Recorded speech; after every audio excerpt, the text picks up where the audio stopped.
Hey, I want to thank you guys for tuning in to Get Your Rocks Off podcast, episode 2. This is Jake Szufnarowski, your host. And this week we sit with Edward Milton Cisneros, otherwise known by his superhero name across the universe as Eddie Eyeball, bass player, songwriter for the two SKINNEE Js, one of the best live bands to come out of New York City in the 90s and the 2000s.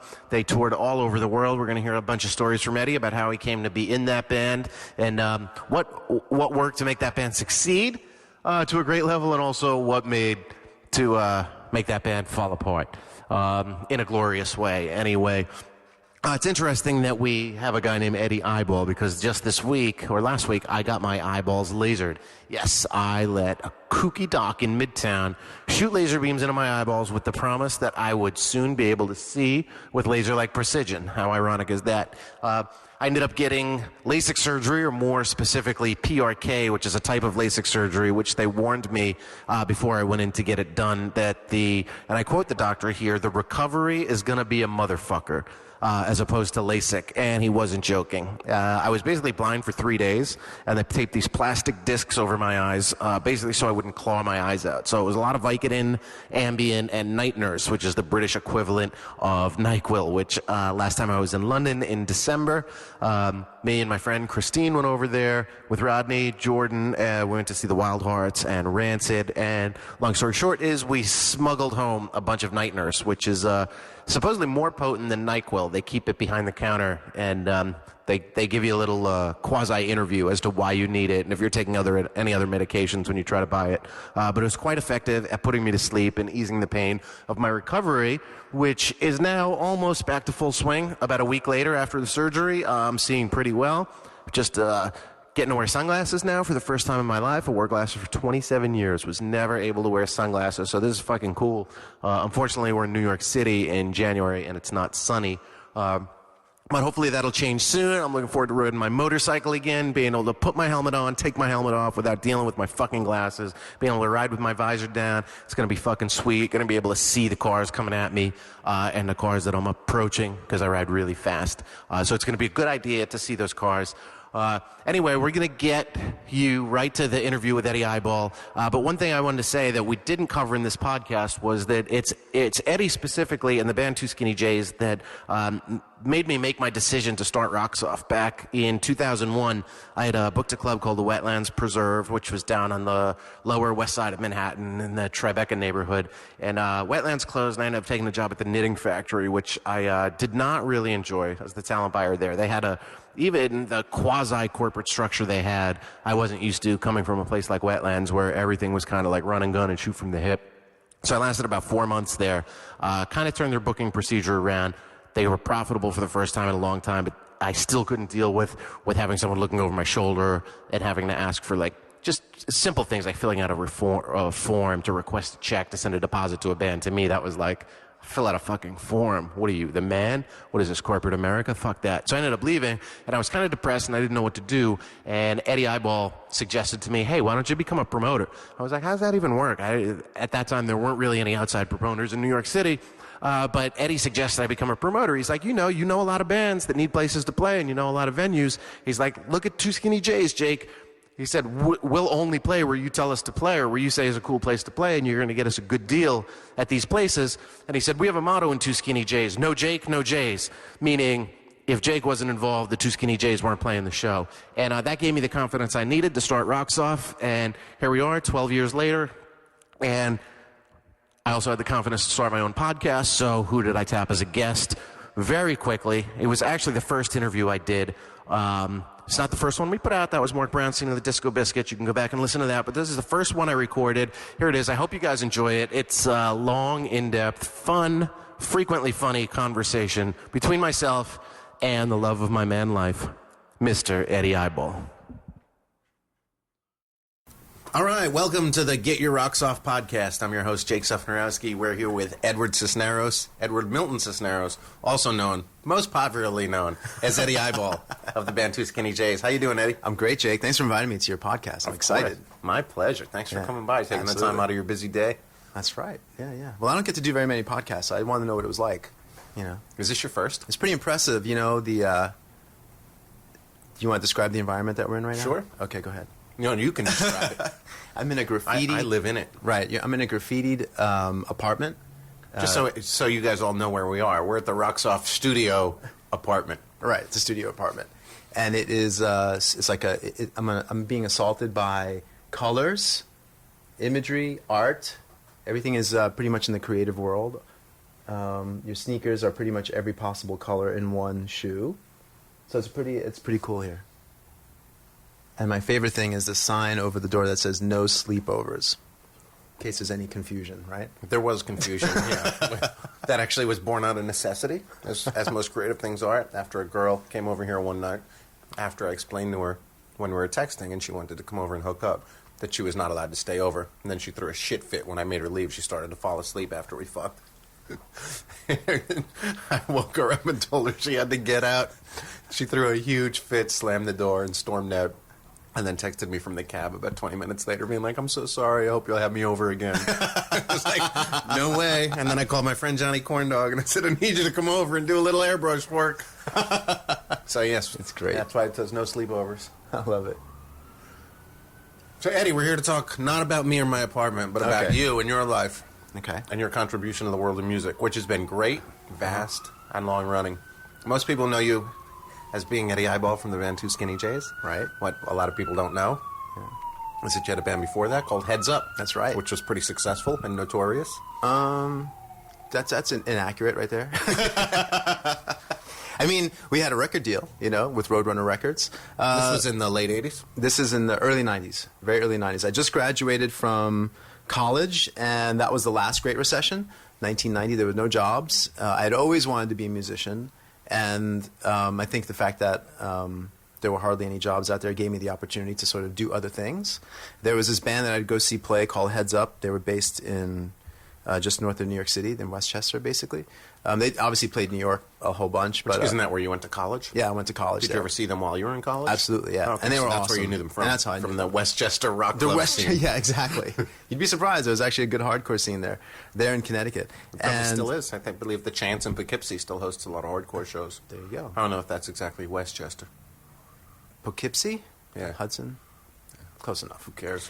Saw them play. They were great. I was actually at a show in New York City watching them play and kind of hitting on this girl who knew the band, and we exchanged phone numbers, and then we spoke a few days later, and she said, "Oh, by the way, because we were talking about Heads Up, that's how we met," and she said, "Oh, their bass player is either he's leaving or he got fired, I'm not sure, like something like that." And immediately I stopped trying to hit on her to trying to get information on how to audition for this band, and I auditioned on a Saturday.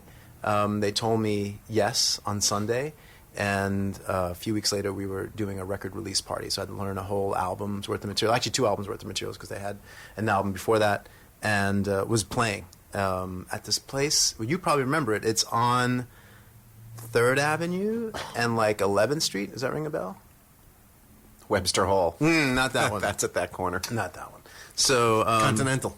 No, it wasn't Continental. Further north, on the western side. Anyway, that was a good show, and then a few Nevada months. Smiths played halftime of a soccer game.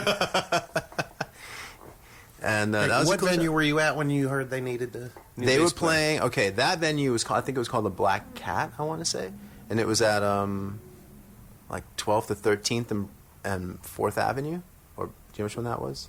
Now it's looks like it's all new condos or something. I think they tore that down. Which is most of the neighborhood. Right. That's what always happens. That's the fate of all good rock clubs.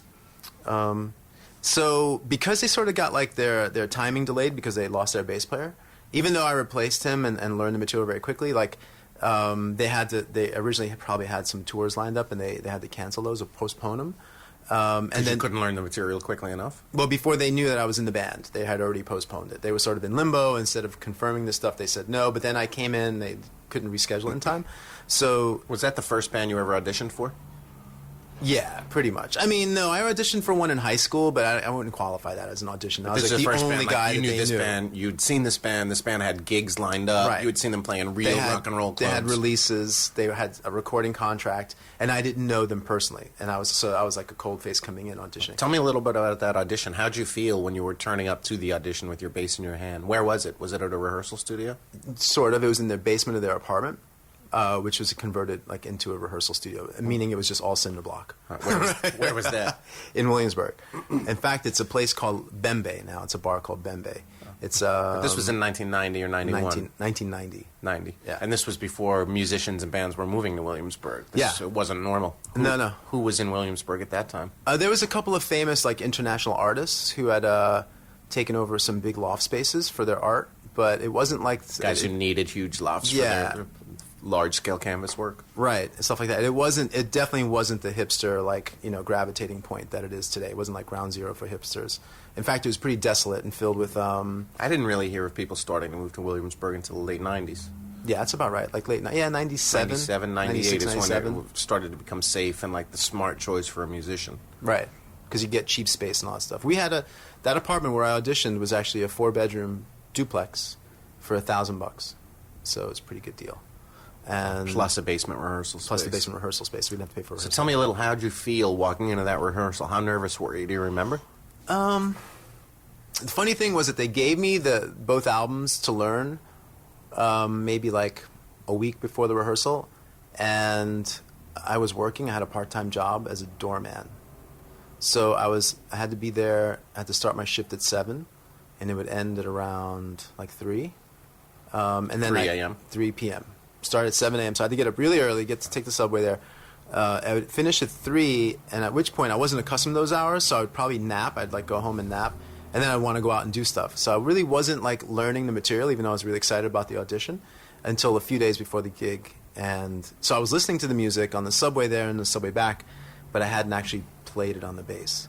And the other in thing, 1990, were you listening on a Discman or a cassette? Walkman. Cassette Walkman. And if I remember correctly, my cassette Walkman died because I hadn't used it in a while. Like I must have gotten it. Like it must have been one of the first ones. So when it started to warp, and I had to listen to it in my dad's car, which had a cassette player.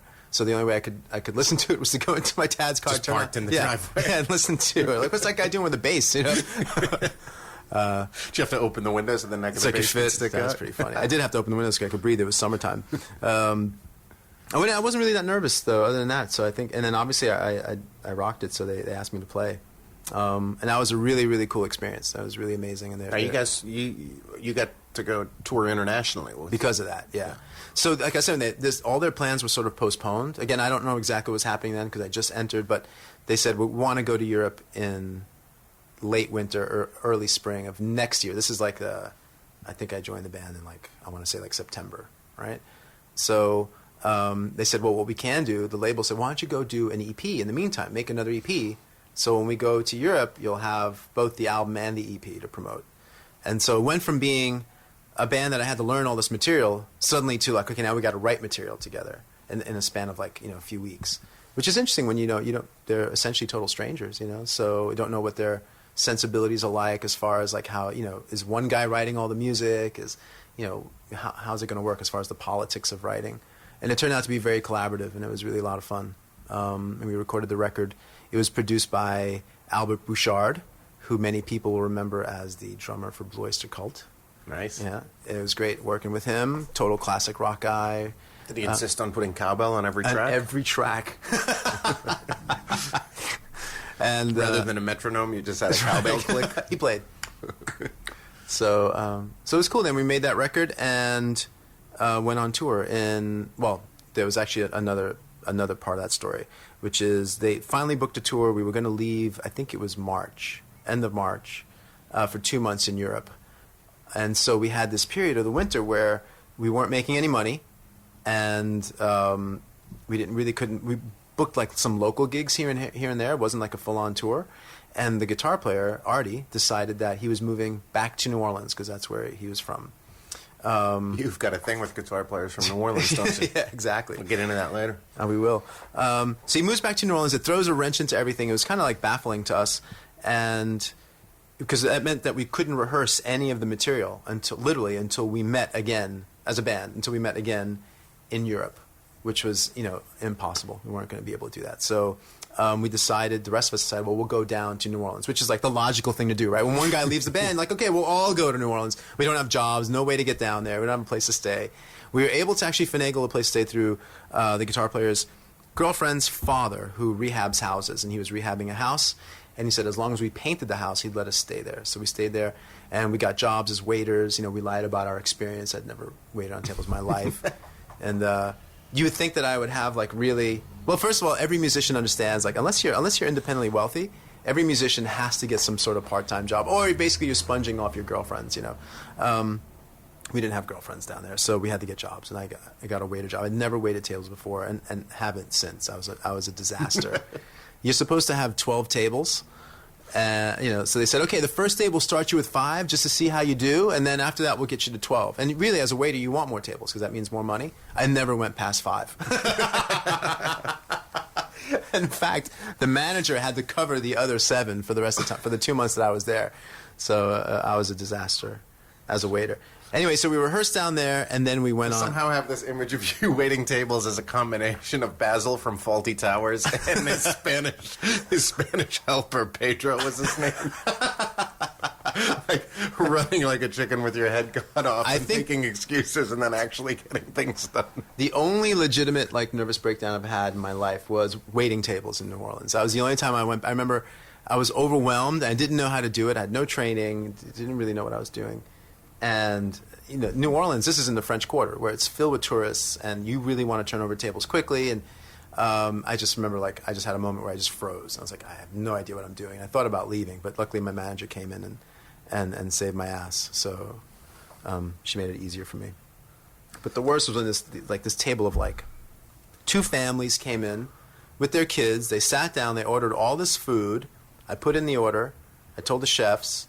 The food is ready. I'm starting to bring it out. I'm bringing it to their table, the appetizers.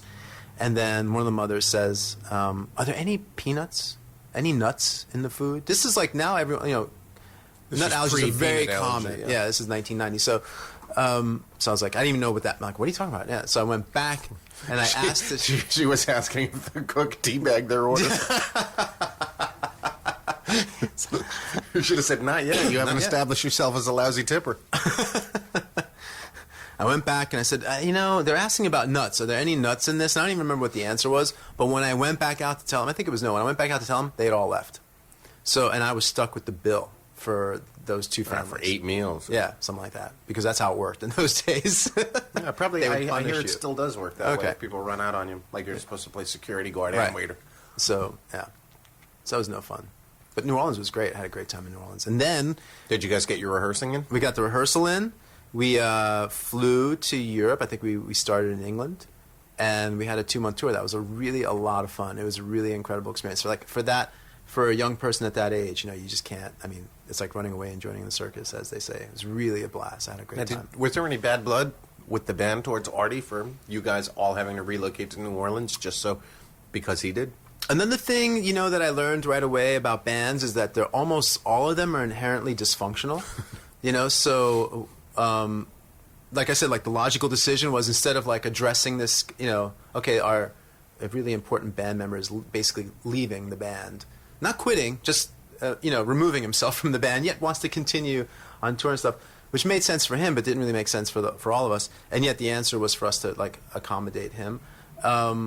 It was really just a weird thing where there wasn't any good communication with that. There was a lot of resentment and anger, but it came out in a weird way. And then I don't remember exactly when it was decided, truthfully, but sometime in New Orleans, he had decided that he was no longer going to continue with the band, right? So we were going on tour, and this is our first introduction to European audiences as far as press, marketing. So we're doing these interviews. And he's very articulate, very very eloquent, and very bright, and also one of the main music writers. So he was often requested to be at these interviews. Right? It's like having Keith Richards and Mick Jagger, right? But he's not going to be in the band anymore. He's leaving the band, and we didn't know how to handle that. Well, do we just tell him that he's no longer with the band, or So it was definitely a weird time. But we ended up getting another guitar player, and then we went back to Europe twice after that. So it was really, it worked out okay. Until the band broke up a year later. That was a disaster. Well, it's funny that you brought up dysfunction, because that segues us perfectly into your next band, SKINNEE Js. That's the opposite of dysfunction. No, I don't know about that. That's not true. There's definitely every relationship. When you have that many creative people. I'm not saying it wasn't loving. It was very. It was very dysfunctional. There were times when it was dysfunctional. That's true. Yeah. However, overall, that was the big reason why I stayed with SKINNEE Js. I was playing with a variety of bands, like literally dozens of bands, over the course of like 3 or 4 years. When Heads Up broke up, I had to make a decision. Well, do I want to go like into the conventional workplace, or do I want to continue with music? And I really got the music bug. I really wanted to keep doing it, and decided that I was in the job market wasn't really improving or anything, and I even kind of lost my taste for anything like banking or I don't even know what I wanted Lost to be. Your taste, like you had a taste. Yeah, like I never really had it. So I was like, okay, what am I going to do? And it's just way too much fun. So I started playing with all these other bands. In fact, I was like stretching myself out too thin. Wait, you brought up your affinity for your fondness for banking that you seem to have lost. I want to explore this a little more. I'm a passionate banker. It should be said you are wearing a suit now and a button-down shirt and a nice watch. Right. But as do a lot of pimps and drug dealers. Right. But I want to go back to why your name is Eddie Eyeball. Okay. Eddie Eyeball's a funny. Because this has a lot to do with your affinity for banking. When I was a kid, there was in my neighborhood, Woodside, not a rough neighborhood right, by any stretch of the imagination. It was like a blue-collar place. But there's always like the element of bad kids, and I was hanging out with some older bad kids, relatively speaking. Like we weren't we weren't kidnapping people like maybe bad kids in Rio do or Colombia do. But we were up to no good, but I was too young to really take part in any of the real capers that they were doing. So, but they wanted me around. So they said, well, who's going to be the lookout? Who's going to be the eyeball for this one? And it was like, oh, they always pick me. I'd be the eyeball. So that's how I got my name. Eddie, you're the eyeball in this. Eddie. The younger, smaller, innocent-looking child. Yeah, on the corner, keeping an eye out for the good guys, so I could alert the bad guys. Makes sense. All these years later, you still don't look like a troublemaker, but those who know you well know that you are. The inner troublemaker, right? Yeah. Mischief, there's something to be said about mischief. It's fun, keeps you young. It definitely keeps you young. You've had no problem with that.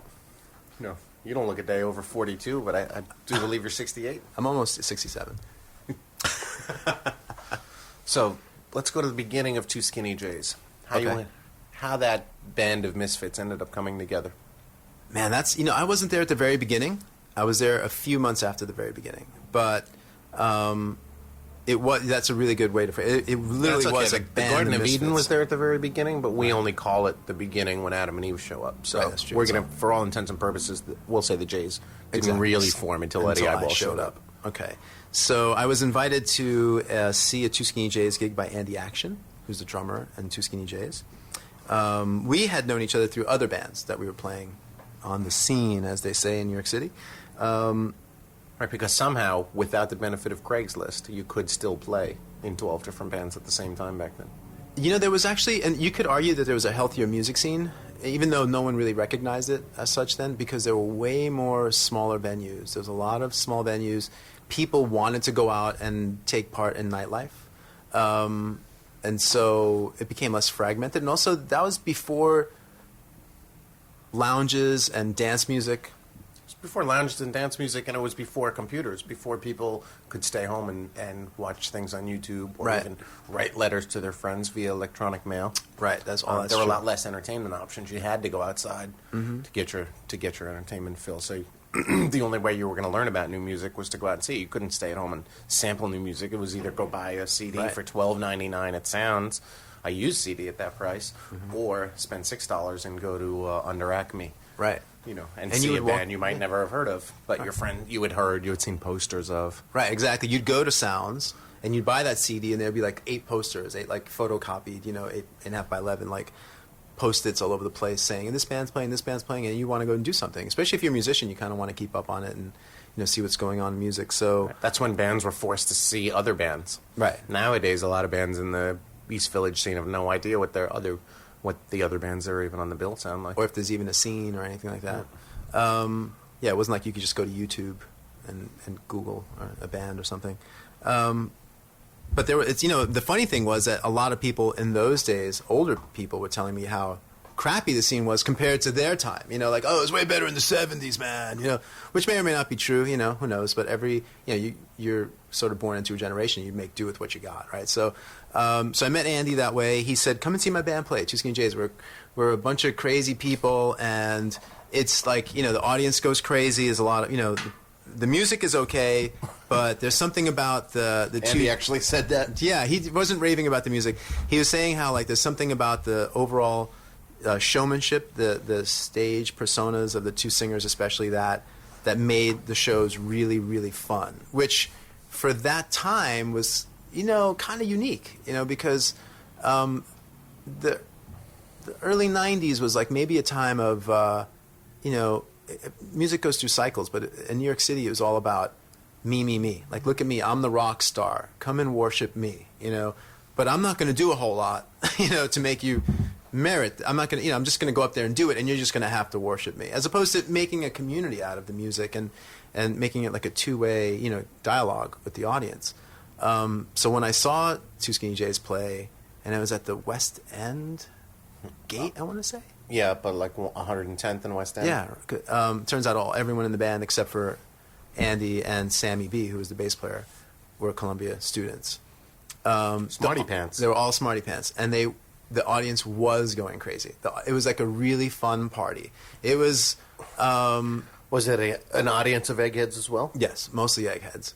And, you know, sometimes that's not good because sometimes just because your friend is on stage, you're going crazy, right? So it makes it fun, but there was something in the music, in the spirit of the music, and in the performance that spoke to me. I was like, this is fun, and it's genuine, and it's real, and it's having come out of Heads Up, which was more of a hardcore band, a hardcore, like, almost funk band, like the equivalent of maybe, like, say, like early Chili Peppers or early Fishbone. Very energetic, but there was an element of aggression to it almost, as not goofiness. Yeah, certainly not like. Fun-spirited. That when I saw that, it bit me, and I was like, this is great. And I also didn't realize that was the gig that they were firing Sammy B, the bass player, and that was the reason why they invited me down, hoping that I would like it enough and want to say yes, but they would obviously have to fire Sammy first. So when I saw Sammy, who I knew from other bands as well, and the first thing he said to me, he goes, "What are you doing here?" He kind of figured out what was going on right away. And Did he have an inkling that he was getting fired? From what I understand, he found that was a little red flag for him, and then they fired him. So, and then they asked me to join, and I said yes. Well, first they said, "Well, you like it?" And he's like, "You like this?" I said, "Yeah, this is fun. Yeah, totally." And then they fired him. That's interesting. That's quite a little table turn from the first time around. You were trying to pick up a chick, and then found out that the band needed a bass player, and you were dying to get into it. And then this time, you just went on a whim. Exactly. Because someone told you it would be fun, and you had been recruited. Right. It was like you were a top college, top recruit. Top high school athlete being recruited into the Two Skinny J University. Right. Little did you know, the full scholarship didn't come with a place to live or meal plan, did it? It came with nothing. Right, it came with nothing. So the interesting thing was that Sammy B, who's a super talented musician, and many people know Sammy B as the main guy behind the Mooney Suzuki, right? I ended up replacing him in another band. Sammy James Jr. Sammy James Jr., right. Sammy James Jr. from the Mooney Suzuki. I replaced him in another band like a few days later. So in the span of a week, I replaced him in two bands. Did you fuck his girlfriend too? No, I didn't. It wasn't that far. You should have gone for the trifecta. She must not have been hot, right? So yeah, that was. I remember the no. For the record, let's state that Eddie just winked at me, indicating he fucked all of Sammy James Jr.'s girlfriends. What was that other band? Do you remember? I think they were called Mushmouth, and super talented group of musicians. Parker, the drummer, went on to play with. Oh God, he's a shit. What the fuck? Wait, how'd you end up in a group full of super talented musicians? Yeah, you were in that and Two Skinny Js. I think they tried. I think they tried everyone else, and I was like, okay, I'll do it. Okay, he's the guy who drowned in the river. in the mid-90s. Jeff Buckley. He ended up playing in Jeff Buckley's band, and he's a super talented drummer and just a creative musician. Like not just a great drummer, but and then Sammy James Jr., who went on to form the Mooney Suzuki, and a guitar player. Oh man, I can't believe this is going back. He currently plays in the Mooney Suzuki. I guess whenever they reform and stuff like that. Every 3 years. Yeah. And super, super creative guys. Equally dysfunctional. Let's forget about Mushmouth. Yeah, you didn't stay in that band, did you? Not very long. You stayed in Two Skinny Js. Though, I did for an entire lifetime. Pretty much the rest of my life. All of your adult life, right? Yeah. Yeah. So what do you want to know about that? I went to the. I had an official audition with Two Skinny Js. I don't know if they gave me. I don't remember what they. I don't think they gave me any music in advance because I don't think they had anything recorded. So I just went in. It was mostly like. It's what songs did they have in their repertoire at that time? those days they had a song. They had several songs. One song was called "Hippies," which was making fun of the slacker, pre-slackers, like the slacker movement, people who just had a lot of money and behaving like they were poor, being able to get away with it. It's funny how hippie is such a broad term. Like Yes. It started in the '60s for people who smoked a lot of weed, wanted to drop out of society, but now it's can be used as a term of derision anytime you want. I don't think anyone says good things about hippies anymore when they use the word hippie. No. Yeah, so be careful. If someone calls you a hippie, they probably are not complimenting you. Probably about to punch you. Yeah. Right, because they think that you're a wuss, in addition to like... But it's okay to call somebody a hippie. Whereas when we were kids, the kid who ran funny when you threw things at him, you called him a faggot. Exactly. Ah, look at that little faggot. It had Or nothing gay. to do about being gay, but you can't use that term now. No. Yeah, you can still use hippie. And it had, when I was growing up, we used the word, "Oh, you're so gay," or "You're such a fruit," or "You're such a fag," and it had nothing to do with your sexual orientation. Nothing. Right. You had hippie. It sticks. Yeah. Ah, poor hippies. Poor hippies. If they weren't such pinkos, maybe people wouldn't call them hippies. So what other songs did the Jays have at that time? I think they had a song called. Oh my God, I can't. It's so way back. I can't. Any songs that stayed? No, none. No. None. It took you joining the band for songs to be written that stood the test of time. Yeah, they had a song called "Bullies." I remember now, and that was. Am I sensing a theme? They had a song. Yeah, they had a song. Hippies, bullies. Bullies. They have one called Faggots. No, they didn't have one called Fracas. They had one called. I like the way you smell. There was another one called. Which is a gay pickup line. What they were doing there, this is what was happening. Remember, this is like 1991, and hip hop is now fully in. It's in the mainstream. It wasn't as huge as far as a market share, for sales and stuff, but hip hop is everywhere now. And white America, or people, it's leaving, those parts of New York City where it started, and spreading without the help of the internet. So what the Jays were doing, Two Skinny Jays, they were basically like sampling music live and performing it. So as if, instead of taking a loop and playing it with a DJ or sampling it and a sampler, looping it over and over and then doing your rhymes over it, what they were doing is they had a full band, including a 4-piece horn section, that was performing these loops and evolving the loops, making them into they would have verse, choruses, bridges, breakdowns, intros, they use like pop structure. But using stealing the same type of loops that hip hop guys were stealing, same like ideas, all the funk loops from the 70s. All the funk loops, all fun stuff, buoyant like danceable rhythms, and manipulating it live, which is a really cool idea. And then the fact that they had a horn section was kind of making it very unique. And two skinny white guys with their initials were J, so Two Skinny Js. Not really even understanding the fact that it's an obvious drug reference until much later, right? And to this day, Two Skinny Js, right? Yeah. How about One Fat J? You're like, okay, clever. Right. And of course, you guys had to spell skinny with 2 E's. Oh my God, we had so many. Must have gone wrong so many times. Everything was wrong. First of all, the original spelling was Too, Skinnee. J. I think there was no apostrophe. I think it was just JS, and then it evolved into or JAYS maybe even, and then it turned to two, and it was also the Two Skinny Js, and then it wasn't, and it took a long time. Finally, we got to Two Skinny Js, the greatest band name ever. It took it takes a long time to evolve it, perfect it, and refine it. It couldn't have been more complicated. Like we couldn't have made it harder for ourselves than to call ourselves Two Skinny Js. but they were doing something really cool, musically, I thought, for that time. And a lot of bands were starting to, incorporate some influence of hip-hop into their music. How often did you guys end up in the early years getting booked with ska bands just because you had a horn section? Yeah, that... And a goofy name. And the goofy name. I think maybe the goofy name more than anything, because I don't know what wave of ska that was, but there was suddenly like resurgence of ska. I believe it was the third wave. It might have been the third wave. And bands were getting very creative with their names and putting ska into their names. So you had like Obi Ska Kenobi, or Mephistopheles. Scabba the Hutt, Mephistopheles, the Skadanks. Right, all that stuff. And that was like, you knew that they were a ska band. Exactly, right? That was like, this is a not-so-secret code to let you know that we're a ska band. Right. And we're black and white checker pattern on our flyer. That too. In case we didn't have Just ska on in our case. And, we did have our keyboard player had a checkerboard pattern on his keyboard, on his Kurzweil.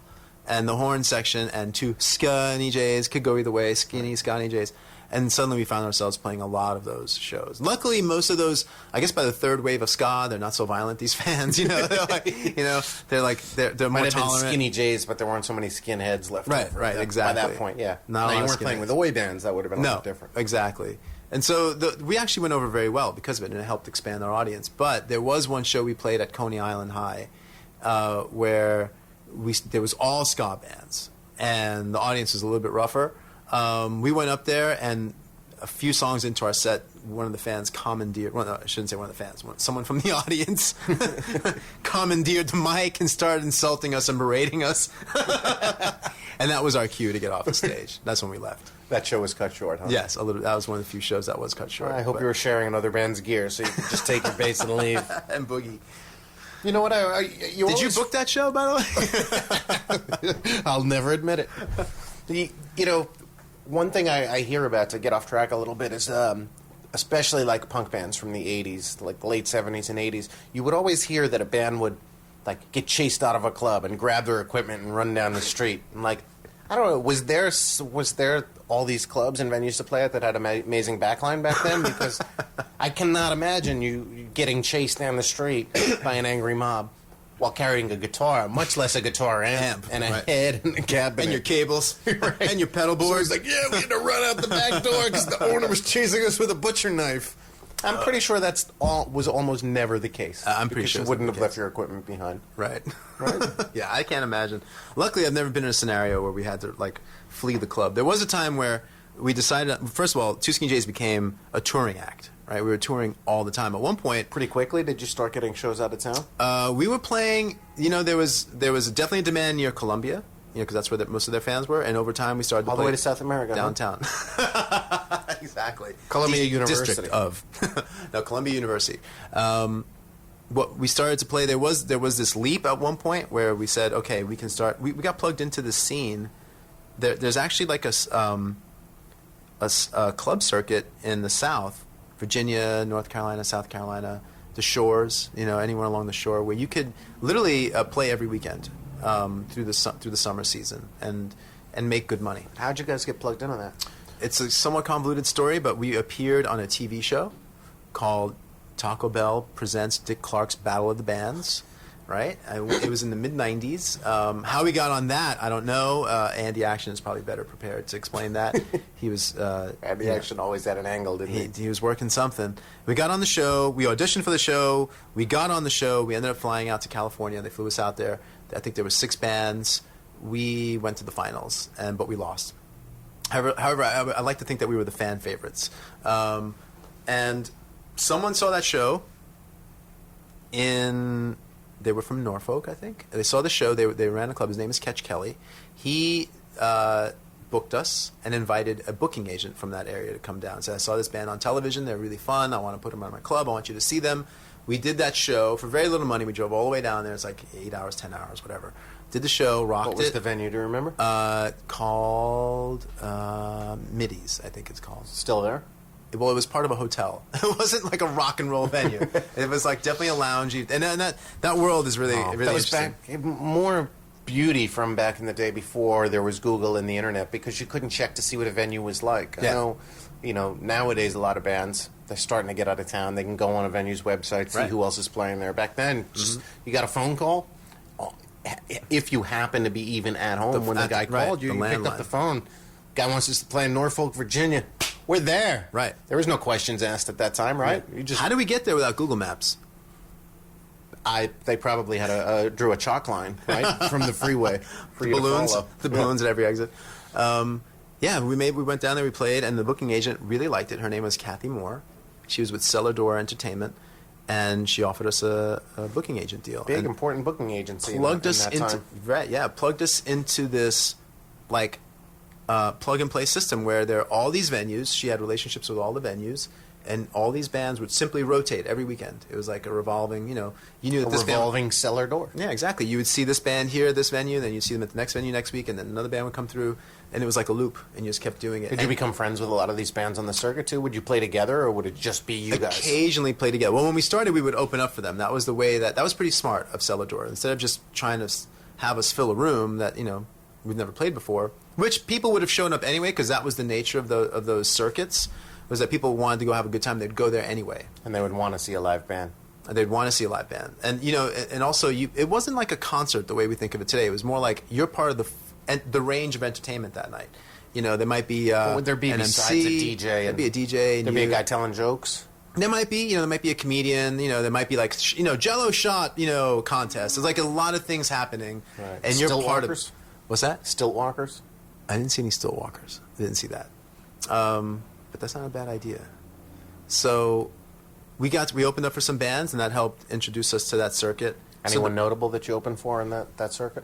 I don't know if there's anyone that people up here would recognize. In fact, Dave Matthews Band? No, we didn't. But we were only inches around away. The same time. Exactly. Dave Matthews Band and the they other started band on that same circuit. Hold my hand, Hootie and the Blowfish. Hootie yeah. and the Blowfish.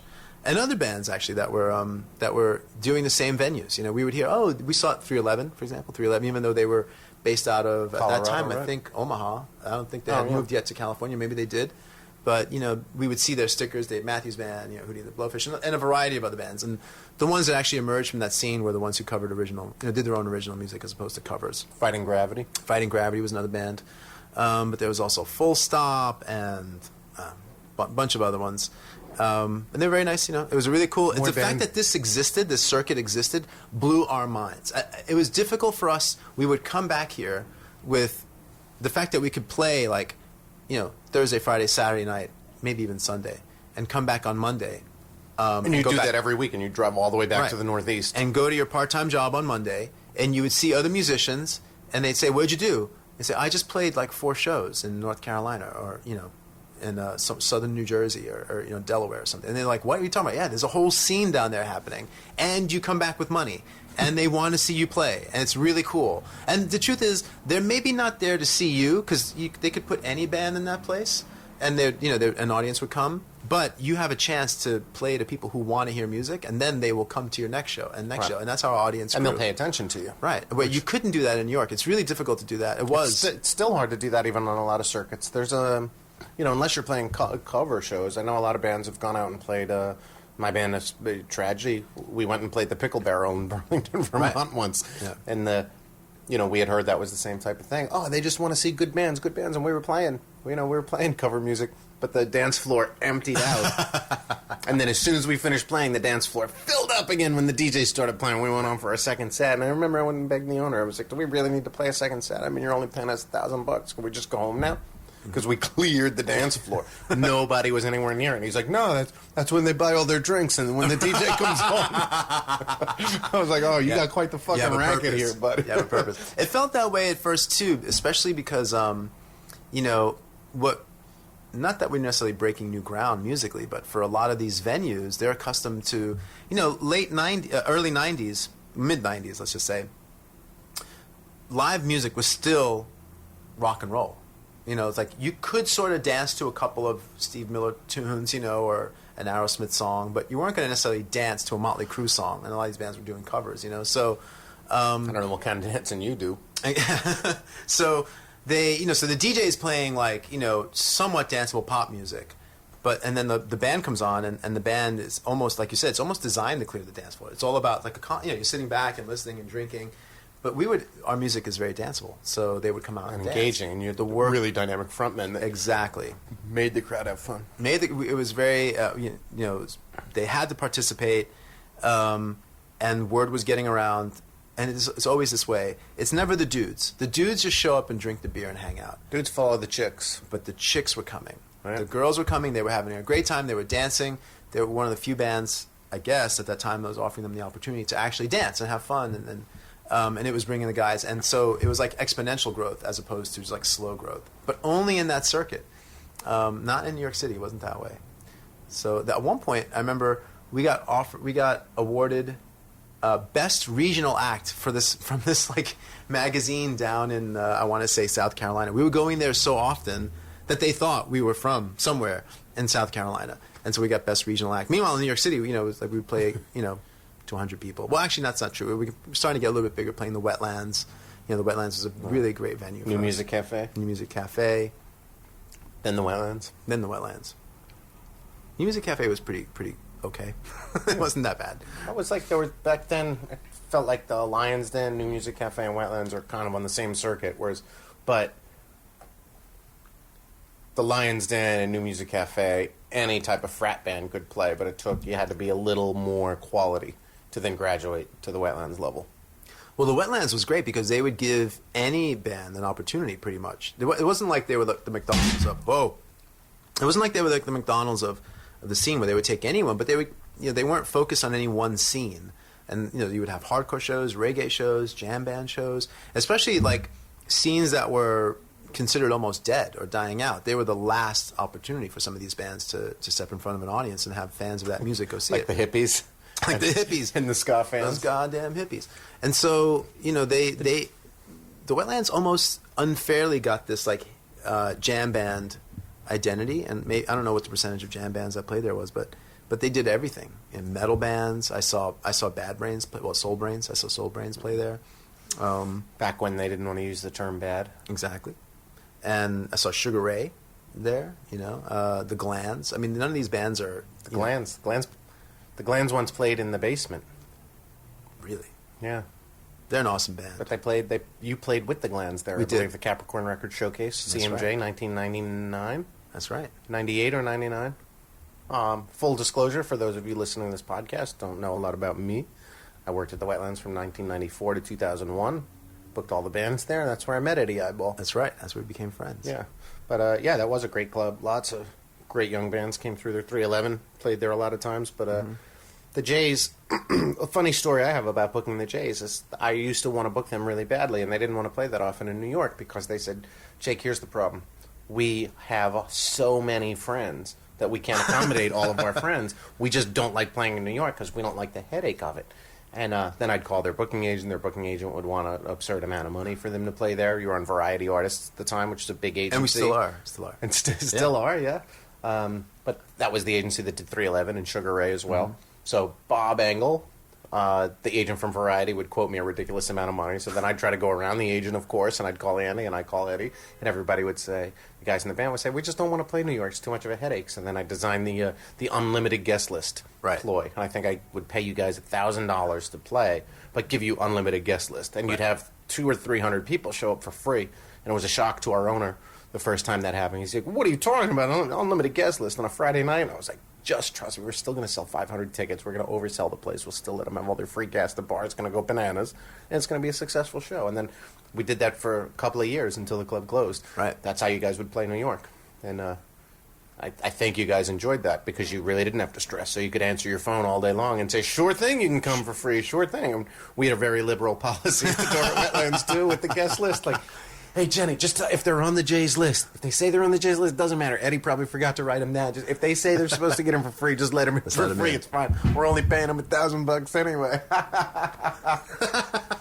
It's really true. It wasn't the biggest money-making gig for us, but it certainly made it fun.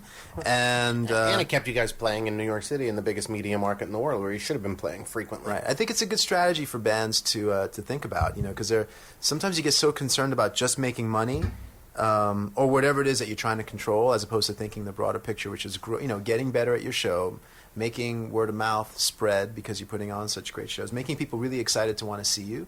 And they're there with their friends. It's easier for someone who saw you to go to work the next day and say, next time they play, you should come, because it's cheaper. It's easy. They're on the guest list, or it's not so expensive, and so you're giving up the short term game for the long term game. And if you're a musician, the long term game is everything, really. It's not just about how much money you can make today. It's about your career. So it worked out really great. It was a great, and you've done a lot of genius moves. That's just one of your genius moves. Let's go back a little bit. Let's go back to the Southeast. Mm-hmm. Now, when you guys would travel down there every weekend, and D.C. became a really big market for you too, didn't it? Yeah, D.C. was good. A lot of people to this day, when I mention the Jays, think that you're from D.C. or the Sure. Mid-Atlantic region because of that D.C., Baltimore. Weren't you on the? Didn't you play the big HF Festival? Yes. At one point, that 101, their big rock station in D.C. Mm-hmm. How'd that come about? Were you getting a lot of airplay there? Or? That was right at the same time that our single "Riot Nerd" had gone to radio. The first time I think it went to radio, it didn't do that great. And then we toured with Sugar Ray and Everlast. And when we toured with them, it just happened that they both had the #1 modern rock hits. Like, it would alternate each week. It was every morning, song every morning, and then There's Everlast. a halo hanging up above your foot goes to bed. Something like that's the one. And then Everlast had the hit that was a little bit more like What It's Like. exactly. Yeah, And which mentioned wetlands in it. what's that? Which He does. He did in that hit song while he was recording that album. He was recording at the West Beth Theater Center in the basement with Dante Ross was I the didn't know producer, that. and Chip Love was from Roguish Armament and Shining Path. Chip Love was good buddies with Everlast and hanging out there a lot, and Chip would come to Wetlands and he would bring Everlast to Wetlands a lot of nights when they finished recording. So he was spending a lot of time at the venue just hanging out. We'd give him free drinks and stuff, let him smoke weed in the DJ booth. And there's a line in that song, I don't know why. I think it was just, sometimes as a songwriter you need a rhyme, but the line went from the Wetlands all the way to the Apollo. If you're poor, she'll spit, but if you're rich, she might swallow. I don't know how those things go together, but I thought it was great. Sounds like Everlast. I guess we see how often you spent time watching Everlast set on that tour, right? You did a whole tour of them. You didn't even know you mentioned that. No song. idea. Okay. No Yeah. idea. Good camaraderie you must have had with Eric Schrody. I actually did. We had a great camaraderie with him. It was interesting because there was like almost like professional wrestlers. Like there is a rivalry going on, but you don't know if the real wrestler behind the mask is hating the other wrestler. Obviously a lot of it's showmanship, but maybe they do. With Everlast and Sugar Ray on that tour, there was a bit of an ego battle. Because who's going to headline? So whoever had the #1 hit that week would be headlining. And So would they rush to the Billboard magazine to and see it would what flip the flop hit each was? week, and it was a 5-week tour, so or 6-week tour, so it did change, And there was a couple of times where people were pushing their weight around, like, oh, who gets the bigger dressing room? Who gets this? We always got the shit dressing room. Don't get me wrong. We sometimes didn't have a dressing room, and believe me, we were always the first of 3. That was never going to change. But we did that. Our song was on the radio. That tour helped spark some interest in our band, and they re-released the Riot Nerd single again. There had been 2 other singles after Riot Nerd, which bombed as well. So, but HFS was one of the stations that played our single, and then we got to play their summer that festival, which was enormous. At the big football stadium. Yeah, Right? we played the second stage. We played outside in the parking lot, but there was thousands of people there. I mean, it was a huge rallying point for music fans. That festival was legendary. So it was great, a lot of fun. We'll go back a minute to, you said Sugar Ray and Everlast would argue as to who headlined and who would close the show. To me, as a guy who's played plenty of shows, I'll tell you that middle slot, the slot right before the headliner, to me has always been the preferred slot. Like if the money was the same, I would take that slot, 9 out of 10 times. Versus headlining? Because headlining slot can be pretty anticlimactic, and it can be pretty lonely because you come off stage, you have all this adrenaline. Sometimes you go to the merch booth, you sign a few things, but then the night's over. Everybody's gone. Mm-hmm. You walk back out on the stage 15 minutes after you're done playing, and the whole place is empty, and all you see is some guy sweeping up some cups. Whereas when you get that slot right before the headliner, you can go out into the audience, you kind of let your steam off, your adrenaline has a place to go, you can watch another band on stage, you can meet people, you can actually have a conversation with fans or friends who have come from out of town. So when you just go to the merch booth, you got to have a 30-second conversation with everyone, try to sign things, sell things, sign things, sell things. Whereas when there's another band playing after you, it's almost like I don't know why we never thought of this in Tragedy, but we should have brought a cleanup band. You know, like, yeah, we're the headliner, but you can play a 30-minute set when we're done, or let the opener. Hey, and don't you guys go anywhere because that opening band, it was really cool. It's coming back, coming back to play another 30 minutes. And that would probably be a really good move for have a club DJ owners too. Yeah, spin some have a music or DJ, something. but it seems it's really hard to keep people in a venue after a band's done. Like, you could have a DJ, you could even have a cleanup band, but everybody just wants to get the fuck out because there's this mental thing, like it's over. It's like with when the credits come up at the movies, like you just want to get out of there. But I think today more than ever too. I think when people just have other things to do, like they want to just get this event in and move on to whatever else they got to do. With the Jays, when you were in those opening slots, would you go out to the merch booth as soon as you were done playing? A lot of bands don't realize how important that is towards building fans. Again, I think that's because a lot of musicians are so self-centered. You know, they think it's all about me, me, me, me, me, and all about worshiping me, worship my talent, I'm a god, you know, and forgetting that, you know, the music is connecting. Your music is a message, and the message being received by someone, they want to connect with you. The Jays, from the very beginning, always made it a point to meet the fans. And to the point where they're not fans anymore; they're friends. You know, it's a community. I say that all the time. Like, it is a community when you come and see the Jays play. It doesn't matter if you've only seen one show, or some people have seen like 30 or 40, 50 shows. You feel like there's something different in this audience. You feel like you become part of something because the music is designed to get you involved, and it's not just about like when you go see, say, some big touring act like Madonna or something. Maybe they're trying to, you know, they are trying to build a community that way, but it's impossible when you got 40,000 people. You go see the Rolling Stones at Giant Stadium, you can't, you know, it's a completely different experience. The Jays, when we would finish our sets, we would always go out and go to the merch booth, greet people, autograph things. I mean, you know, when you're a small band, they're not necessarily asking for your autograph. You know, some people are, but most people just kind of want to. They would with my band. With your band, of course.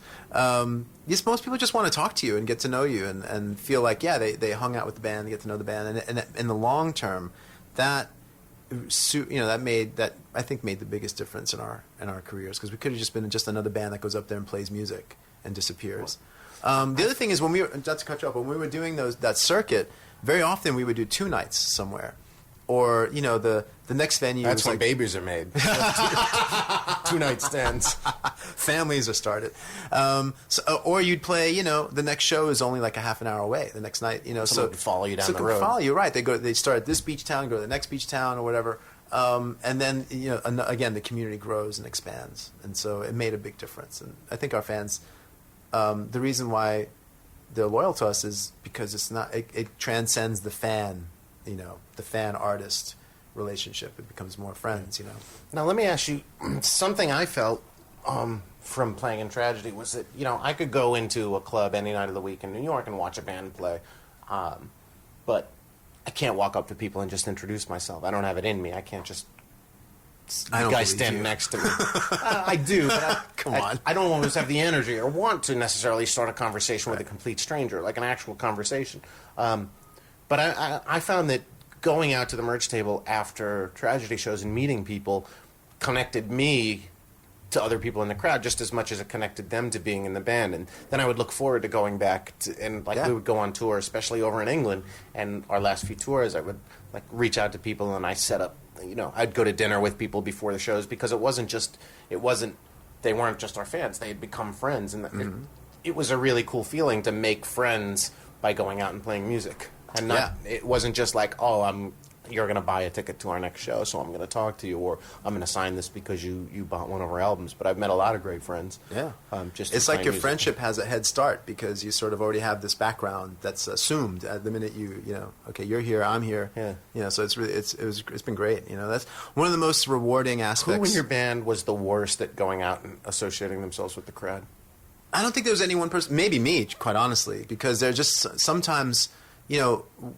Is there anyone the novelty can wear off? Was there anyone who was like, "Fuck that, I'm over this. I don't want to talk to these nerds anymore"? I think it also depends on your state of mind that night. You know, like if you step off stage and your adrenaline is flowing, maybe you've had some drinks or drugs or whatever. You know, maybe your first thing is, I don't want to just go out there and talk to a bunch of people. I'd rather just focus on maybe this one particular person that's in front of me right now or whatever.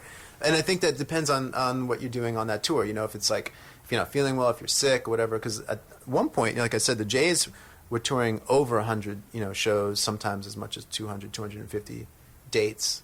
I think it was definitely over 200 dates a year, where that becomes your life. Hotel, bus, sound check, show. Hotel, bus, sound check, show.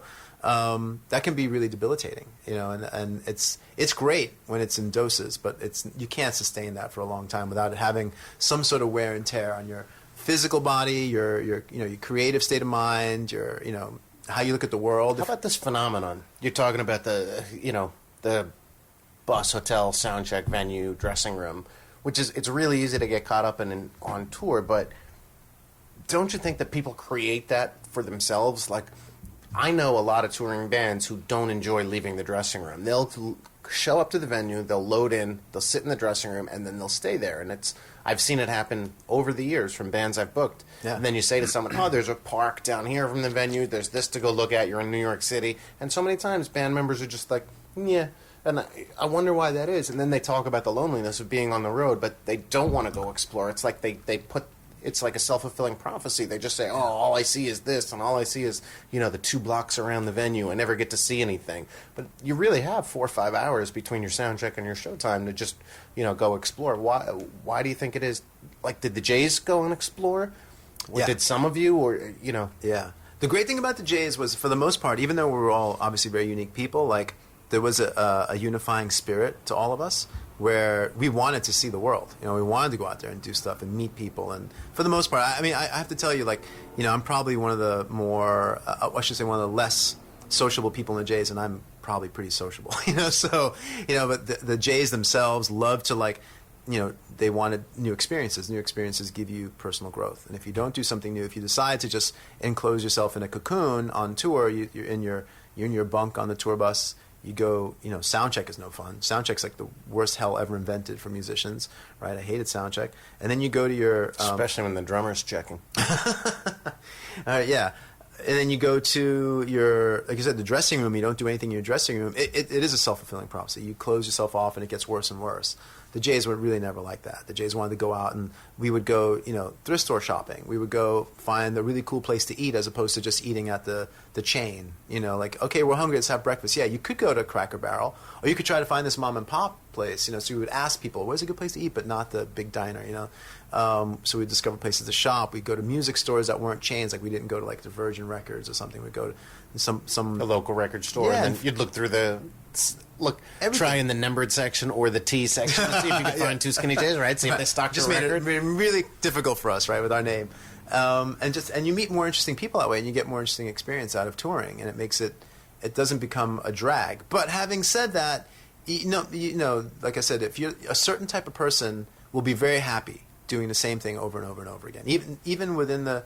Even if it's the same miserable thing over and over. Yeah, after a certain number of bookstores and thrift stores and record shops and, diners, it does get a little old, no matter how many times, But there are some people who, that's fine. But if you need to have new experiences, the novelty of touring can wear off if that's all you do, So, and for the Jays, it became, as they say, the golden prison, the gilded cage, where that was how we made all of our money, from touring and merchandising. So the more we played, the more money we made, and the more merch we would sell. But the minute that we stopped touring, very little income would come in. We didn't have a hit record like other bands that can live off royalties and stuff. Our records weren't selling enough to make us money, especially with the fact that there's 6 people in the band, and there's 35% off the top going to every to your managers and accountants and stuff. So it's not a lot of money to take in from other revenue streams. So touring was a way to do it, and it became, for me at least, it became a lot less fun the more we did it. But the irony was that we were getting more and more popular. Like, we were playing bigger venues and playing to bigger audiences and going to different places. So there were definitely times where it's like, I wouldn't say love-hate, but it was like, okay, it's a repetition, and I get very bored very easily doing the same thing over and over. So, well, speaking of doing the same thing over and over, we've hit our limit of time for today. We're just about 1 hour, which was our cutoff time because Eddie's mover shaker. Really, we can't imagine anybody spending more than 1 hour listening to West Yap at a time. So I think this is a podcast that definitely deserves a part two. I hope you'd come back, and we'll free the Jays from their gilded cage. Because I think we have a lot more to talk about what went on throughout the Jays' career. We didn't even talk about your first big signing. We just talked about one big tour with Sugar Ray, but we still have a lot of places to go, and I would love to have you back, and I think a lot of our listeners would like to have you back too. Thanks so much. I'd love to come back. Thank you, Jake. Thanks, all listeners. Cool. If you guys like this episode, check on iTunes for more awesome episodes with people not quite as cool as Eddie Eyeball. You can search on iTunes for Get Your Rocks Off, or go to rocksoff.com, the wonderful sponsors of this podcast. They do amazing concerts in the New York City area, on boats all summer long and in traditional venues. They also do amazing walking tours. The Rocks Off Walking Tour, hosted some by myself and some by John Joseph of the Cro-Mags, as well as bus trips that go to area concerts all year round. Get your rocks off at rocksoff.com. Thank you. Woo! Hey, I want to thank you guys for making it all the way through. I hope you guys had fun listening to that. I hope you had at least as much fun as Eddie and I had recording it. It was a blast. It's always nice to catch up with Eddie. I learned a bunch of new things about him. I've known the guy for 20 years, and I still learned a bunch of new things, which is always really cool to learn about your friends. Hopefully you guys learned some cool things, too. Maybe what to do in the music business, what not to do, or just how to have fun in the music business, which that's what Eddie and the two SKINNEE Js were champions of, which was definitely having fun. If you guys did like it, it'd be great if you could go to iTunes, search for the Get Your Rocks Off podcast, and maybe leave a comment about it, or click to leave a rating, like a 1 star, 2 star, 3 star, 4 star. If you're feeling crazy, maybe even 5 stars. That'd be kind of swell, so other people know if it's cool, if it's something they should listen to. So if you liked it, that'd be great. If you didn't like it, that'd be even better, because we've got a bunch of ratings and stuff so far, and comments. The comments are great. Everybody has positive things to say, though, which can't be true. I'm sure somebody's still listening and being like, I don't even know why I'm still listening to the stupid fucking podcast and the stupid fucking guy Jake. I can't stand this motherfucker. You're the guy I would love to see a review from. Episode 1, which we did was with Mark Brownstein of the Disco Biscuits, got almost universally great reviews. Someone sent me a link to this site called Fantasy Tour, which is like a Disco Biscuits message board. And there was like pages and pages of people leaving comments saying it was a great interview, best interview they ever heard with Brownstein. They can't believe he opened up so much, talked so much shit. It was all really cool, except there was one guy who left a great review that just said, that guy Jake is a penis phase. And that was my favorite review. I wish we could get more like that. That's definitely the one that stuck with me and put the biggest smile on my face. So whether you like us or not, leave a review. If you do like it, don't think I won't appreciate it if you leave a positive review. I mean, that's always nice. But negative ones are cool to hear too. Especially the people wasted their entire time listening to the podcast of someone they hate. To me, that's fantastic. I recently listened to the Ted Nugent audiobook when I was high on Vicodin after my eye surgery, and I tried to listen to the Ted Nugent audiobook. I'd done it before. I'd done it once before when I was on tour in the UK, but I only listened to it like bits and pieces at a time. But trying to sit and listen to that whole fucking thing, oh my God, like 3 hours in, you're just like, Jesus Christ, would this fucking guy shut up? And I love Ted Nugent, but holy shit, was that rough. Anyway, I hope that I haven't rambled as much as Ted Nugent has and haven't pissed off as many people as extremely as he's capable of pissing people off. But anyway, yeah, if you could leave a review, that'd be awesome. You could also click the subscribe button in iTunes. That way, if you like it, every time we put a new episode out, it'll download right into your iTunes. You can have it on the go. You can listen to it on your way to work. You can listen to it while you stand in line at the bank. You can listen to it when the cops pull you over in the car and they come and they get your ID and they run it and you're worried that you might have warrants and that they might be taking you away to jail soon. They usually make you wait a while, like 30 minutes or something. It's definitely happened to me. And then you're fucking shit scared and nervous, right? That would be a great time to listen to future episodes of our podcast. The next one's going to be out next week. We're aiming to do them every week from here on out. We're not going to leave you stranded. We'll always be here for you. We'll be like that beacon in the middle of the river when you fall off a Rocks Off concert cruise and you're swimming and you're looking for light and you're trying to find land. That'll be us. The Get Your Rocks Off podcast. Thank you guys so much for listening. I can't fucking wait to be back with you next week.